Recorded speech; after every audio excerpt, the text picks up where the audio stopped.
म एउटा ऱ्याप गर्न लागेको छु कस्तो लाग्छ सबै साथीहरूले कृपया ध्यान दिएर सुन्दैन होला साथीहरू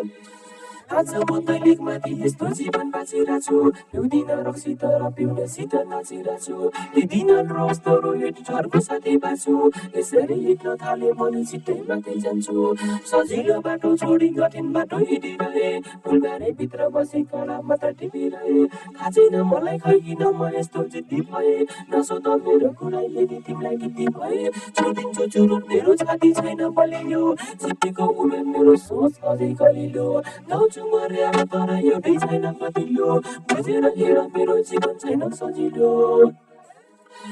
2 वर्षको उमेरमा त्यो बुवाले नि छोडिदिए 5 वर्ष हुँदा फेरि आमाले नि छोडिदिए 5 वर्षको टुर 5 वर्षको उमेरमा टुर नि बनाइदिए दुःख के हो सानैदेखि अहिलेसम्म भोगेको थिएँ अहिले चाहिँ 19 वर्ष पुगेर बिचमा लाग्दिए 20 वर्ष हुँदा पनि दुःखले पनि छोड्दिनथे अझै पनि दुःख के हो अझै पनि भोग्दैछु सारा संसार के हो भने भर्खरै पछिन्दैछु एउटा ऱ्याप गाउनलाई सजिलो केही पनि छैन ऱ्याप गाउँदा गाउँदै त पर्दा पसिना निक्लिन्छ